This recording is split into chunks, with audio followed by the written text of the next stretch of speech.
සුබ දවසක් ඔයාලා හැමෝටම. ඉතින් වෙනදා වගේම ගොඩක් ආදරෙන් පිළිගන්නවා මගේ YouTube channel එකට. අද ටිකක් වෙනස් වැඩක්. මගේ ළඟ තියෙනවා අද මෙන්න මේවා. ඔව් ගොඩක් අය දන්නවා මේ තියෙන්නේ Lego එහෙම නැත්නම් bricks toys කියලා සමහර අය මේවා හඳුන්වනවා.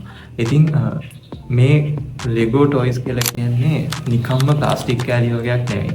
මේක ඇවිල්ලා සමහර අයගේ චයිල්ඩ්හුඩ් එක ආපහු සැරයක් රීක්‍රියේට් කරපු ඒ වගේම එයාලගේ චයිල්ඩ්හුඩ් මෙමරිස් ආපහු අරන් ආපු ඒ වගේම තමයි ක්‍රියේටිවිටි කියන එක නෙක්ස්ට් ලෙවල් වලට අරන් ගියපු ටොයි සෙට් එකක් තමයි මෙන්න මේ Lego කියලා කියන්නේ. ඉතින් අපි මාකට් එකට ගියොත් එහෙම එක එක විදිහේ ටොයිස් තියෙනවා මෙන්න මේ Legos වලින්.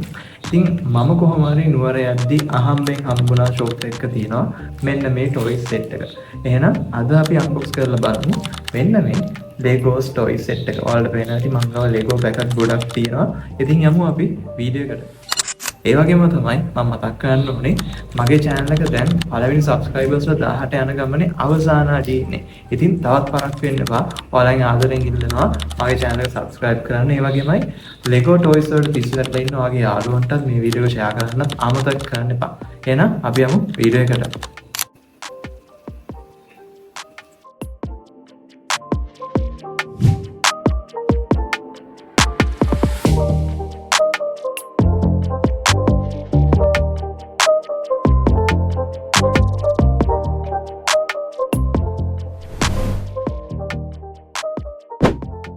ඇත්තම කිව්වොත් එහෙනම් මගේ ළඟ මීට කලින් Lego toys දෙකක් තිබ්බා. මේ තියෙන්නේ එක්කෙනෙක්. right මේ තියෙන්නේ samurai ninja කෙනෙක් වලට පේනවා ඇති. ඒ වගේමයි මේ තියෙන්නේ military type එකේ Lego toy එක.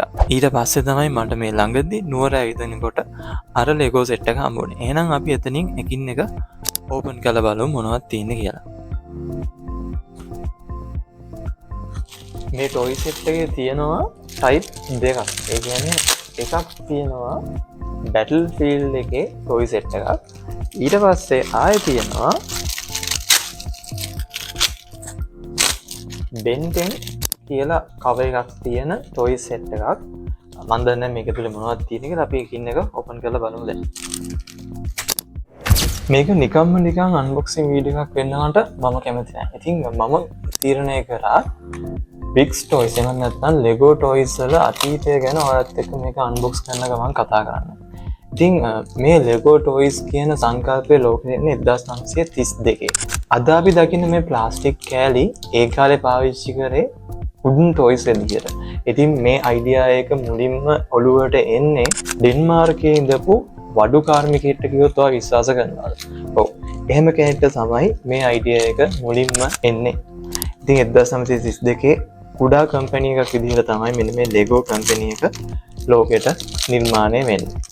කොහොම හරි 1940 විතර වෙද්දී මේ කට්ටියට පුළුවන් වෙනවා මේ ප්ලාස්ටික් ඉන්ඩස්ට්‍රීස් වල දියුණුවත් එක්ක ප්ලාස්ටික් වලින් නිර්මාණය කරපු Lego toys හඳුන්වලා දෙන්න. කොහොම හරි 1958 වගේ විතර වෙනකොට Lego කම්පැනියට පුළුවන්කම හම්බෙනවා එයාලගෙම කියන පේටන්ට් එකක් ලබා ගන්න.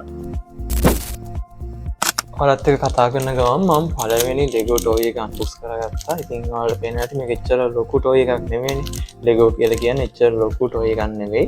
මේක ගොඩක් පොඩි toy එකක්. ඉතින් මෙහෙම පැකින් එක තමයි මේ toy එක අපිට හම්බෙන්නේ. එහෙනම් මම මේක මේ විදිහට ඉරා ගන්නවා.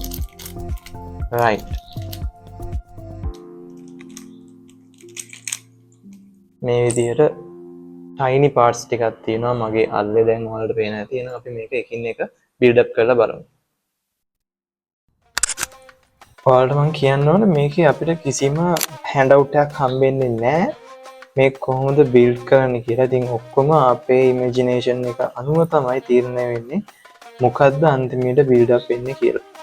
ඉතින් මේ වගේ leg එක part එකක් තියෙනවා. මම ඒක මෙතෙන් දාලා බලනවා. ඊට පස්සේ අත් දෙකක් තියෙනවා. හැබැයි ඒක කොහොමද set වෙන්නේ කියලා මට idea එකක් නැහැ. මම හිතන්නේ මේක මෙතනින් කඩන්න ඕනේ. මෙන්න මේ connection එක මේ දෙන්න connect වෙලා තියෙන මෙන්න මේ මැද තියෙන part එකෙන්. මම හිතන්නේ මේක මම කඩලා අයින් කරන්න ඕනේ. ඔයාලට දැන් පේන ඇති. මෙන්න මේ මැද තියෙන part එකෙන් තමයි මේ දෙන්නව එකිනෙකට connect වෙලා තියෙන්නේ කියලා. එහෙනම් මම මේක මේ විදිහට කඩා ගන්නවා. මෙන්න මෙතන තියෙනවා සිදුරක්. අපිට මෙන්න මේ අත මෙන්න මෙතන මේ විදිහට දාලා ලොක් කරගන්න පුළුවන්. වැඩේ හිතන තරම් ලේසි නෑ. ටිකක් අමාරුයි මේක. හිරයි. later නමුත් මේක හිරයිනේ. හිතන තරම් වැඩේ ලේසි නෑ. මේ විදිහට අත ඇතුළට දාද්දි පොඩි ලොක් එකක් කරනවා වගේ අතට දැනෙනවා. ඉතින් එතනින් එහාට මේ අත කොච්චර එළියට ඇද්දත් මේ විදිහට ගැලවිලා ඉන්නේ නැහැ. හොඳට මෙයා වෙලා හිටිනවා. ඊට පස්සේ අපිට තියෙනවා හෙල්මට් එකක් වගේ අයිටම් එකක්. අපි දාලා බලමු මොළුවට මොන වගේ ලුක් එකක් දෙන්නේ කියලා. මම හිතන්නේ මෙහෙම එකක් තමයි තියෙන්නේ. අනේ මෙන්න මේ ටයිප් එකට. රයිට්. මෙන්න මේ විදිහට තමයි මෙයාගේ අපියරන්ස් එක තියෙන්නේ හෙල්මට් එක දාපුවාම. හෙල්මට් එක නේ මම හිතන්නේ මෙයාගේ මේ හෙයා කට් එකක් තියෙන්නේ. රයිට්. anyway good look එකක් තියෙනවා. ඊට පස්සේ මම හිතන්නේ මොකක් හරි වැත්තන් එකක් වගේ එකක් තියෙනවා බ්ලූ කලර් එකකින්. ඉතින් අපි ඒකත් මේ විදිහට සෙට් කරමු. රයිට්. එතකොට ඔන්න ෆයිනල් ලුක් එක තියෙනවා. මෙන්න මේ ටොයි එකේ.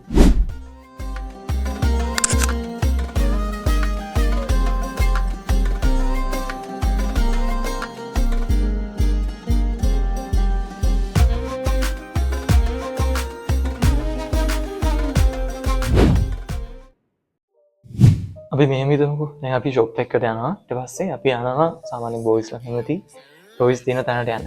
ඉතින් අපි ගිහිල්ලා මෙන්න මේ වගේ ටොයි එකක් ගත්තොත්, හරිද? මේ වගේ එකක් ගත්තොත් එහෙම අපි නිකම්ම පර්චේස් කරන්නේ ටොයි එකක් විතරයි. හැබැයි මෙන්න මේ ලෙගෝ කියන කන්සෙප්ට් එක ගත්තොත් එහෙම අපි ගිහිල්ලා ලෙගෝ සෙට් එකක් බයි කරොත් එතන තියෙන්නේ just plastic bodies ටිකක් විතරයි. අපිට පුළුවන් අපේ imagination එක අනුව ඕන දෙයක් create කරන්න. ඉතින් මෙන්න මේ ලෙගෝ කියන කන්සෙප්ට් එක ගත්තොත් එහෙම ගොඩක්ම පොඩි ළමයින්ගේ ක්‍රියේටිවිටි එක ඉම්ප්‍රූව් කරන්න ගොඩක් දායක වෙච්ච කන්සෙප්ට් එකක්. ලංකාවේ නැති වුණාට ලෝකේ සමහර රටවල් වල මෙන්න මේ ලෙගෝ කියන කන්සෙප්ට් එක පොඩි ළමයින්ට යාළගේ සිලබස් වල පවා උගන්වනවා කියලා මට දැනගන්න හම්බුණා ඉන්ටර්නෙට් එකේ ලෙගෝ ගැන සර්ච් කරනකොට. එහෙනම් අපි තවත් එකක් අන්බොක්ස් කරලා බලමු. ඊළඟට මම සිලෙක්ට් කරගත්තා මෙන්න මේ පැකට් එකේ තියෙන ලෙගෝ එක. ඉතින් මට කලින් බෑකට් එකේ ඔයාලට අපියරන්ස් එක කියන්න බැරි වුණා. ඉතින් මේ විදිහට නෝමල් විදිහට තියෙනවා පැකින් එක. ඊට පස්සේ ඒජ් ලිමිට් එක දාලා තියෙනවා 6+ කියලා. බෑක් එන්ඩ් එකේ නම් තියෙන චයිනීස් ලෙටර්ස් වගේ. මොකද මේවා මේඩ් ඉන් චයිනා විදිහට එන හින්දා. ඒ වගේම මෙන්න මේ යටින් තමයි මේක ඕපන් කරගන්න තියෙන්නේ. මේ විදිහට ඩබල් ටේප් එකකින් මේක රැප් කරලා තියෙනවා. එහෙනම් මේ විදිහට මම මේකෙන් ටොයිස් එක එකට ගන්නවා. මේ වගේ එකක් තමයි අපිට බලා ගන්න පුළුවන් එන්නේ. මේ වගේ ටිකක් ලොකු පැකට් එකක් තියෙනවා මේකේ නම්. කලින් එකේ ඉච්ච ලොකු පැකට් එකක් තිබ්බේ නැහැ. මේකත් එක්ක කම්පෙයාර් කරද්දි ගොඩක් පොඩි පැකට් එකක් තිබ්බේ. හැබැයි මේක ඒ වගේ ඩබල් සයිස් පැකට් එකක්. කොහොම හරි මම මේක මේ විදිහට කඩා ගන්නවා. හයි. ඔන්න මම මේ පැකට් එකේ තියෙන පාර්ට්ස් ටිකත් එළියට ගන්නවා. මම හිතන්නේ මේක නම් ටිකක් ලොකු ලෙගෝ ටොයි එකක් අර ටොයි එකට සාපේක්ෂව. මේක ටිකක් ලොකුවට එයි අර බිල්ඩ් එකට කම්පෙයාර් කරද්දී. අපි බලමු මේක මොකක් විදිහට බලා ගන්න පුළුවන් වේද කියලා එන්ඩ් එකේදී.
told your friend you're not okay? And tell me what's wrong and why you never said you felt that way.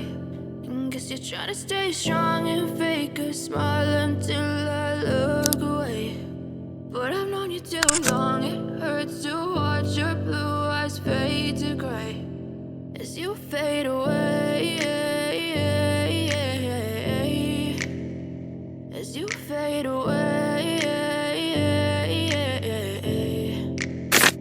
Yeah, I'm about to fade away. Cause every time I wake up I feel like it's Monday. Something's going wrong with all the chemicals up in my brain. All of a sudden I don't look at anything the same way. Gotta build up of my thoughts sitting in an ashtray. I'm sorry that I'm so inconvenient, okay. Just let me be me and I'll stay out of your way. I can see the way you look at me, I'm such a disgrace. අද මම ඔයාලත් එක්ක Lego packet 5ක් අන්පැක් කරලා ඒකේ තිබ්බ Lego set මේ විදිහට හදාගත්තා. ඔයාලට ක්ලෝස් අප් එකකුත් දකින්න පුළුවන් වෙයි. කොහොම හරි ලෙගෝ කියලා කියන්නේ අපි දන්නවට වඩා ගොඩක් ලොකු රේන්ජ් එකක හොබි එකක්. ලංකාවේ නැති වුණත් සමහර රටවල් වල ඒ කියන්නේ චයිනා, ජර්මනි මේ වගේ රටවල් වල ලෙගෝ කොන්සෙප්ට් සිටි බව අපිට බලා ගන්න පුළුවන් වෙනවා. ඉතින් ලෙගෝ කියලා කියන්නේ පොඩි ළමයින් ඉඳලා මහලු අය දක්වාම කරන හොබි එකක්. අපිට මේක අලුත්ම දෙයක් වුණාට ඒ අයට ඒ දේවල් අලුත් නෑ. මේක ඉතිහාසය 1932 වෙනකල් පරණ ඉතිහාසයක් කියලා ඔයාලට මම මුලදිම කිව්වා. අද වෙද්දී ලෝකයේ සමහර රටවල් වල මේ ලෙගෝ වලින් තරඟ පවා ක්‍රියාත්මක වෙනවා. ඉතින් ඒ වගේ දෙයක් තමයි ලෙගෝ කියලා කියන්නේ.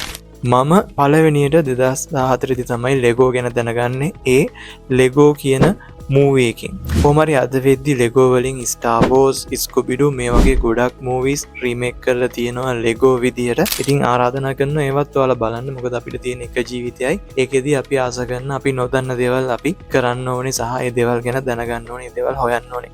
ඉතින් ඔයාලත් ඔයාලා බලන්න ලෙගෝ කියලා කියන්නේ මොන වගේ රේන්ජ් එකක හොබි එකක්ද? මේකත් එක්ක බැඳිච්ච තවත් විශේෂ දේවල් මොනවද කියලා. අද මං ගාව ලෙගෝ පැකට් 15ක් තිබ්බා. එකෙන් 5ක් මං ඔයාලත් එක්ක අන්පැක් කරා. ඉතින් මම මේ සේරම අන්පැක් කරන්න බලාපොරොත්තු වෙන්නේ නැහැ වෙලාව යන හින්දා. ඉතින් ඔයාලට මොකද හිතෙන්නේ අද වීඩියෝ එක ගැන? ඒ වගේමයි මං ආසයි දැනගන්න ඔයාලා ලෙගෝ ගැන දැනගත්තේ කොහොමද ඔයාලගේ ජීවිතේ පළවෙනි වතාවට? ඒ දෙත් පහලින් කමෙන්ට් කරගෙන යන්න කියලා මං ඔයාලන් ඉතාමත් ආදරෙන් ඉල්ලනවා. යන්න මගේ channel එකේ playlist එකට ඒකේ vlogs, traveling videos මේ වගේ ගොඩක් දේවල් තියෙනවා. ඉතින් ආරාධනා කරනවා ඒවත් බලන්න කියලා. ඔයාලගේ support එක මට ගොඩක් වටිනවා. එහෙනම් අද වීඩියෝ එකෙන් මම ඔයාලෙන් සමුගන්නවා. අපි ඉක්මනටම ආපහු මේ වගේ ලස්සන වීඩියෝ එකකින් හම්බෙමු. ප්‍රාර්ථනා කරනවා ඔයාලා හැමෝටම සුබම සුබ දවසක්.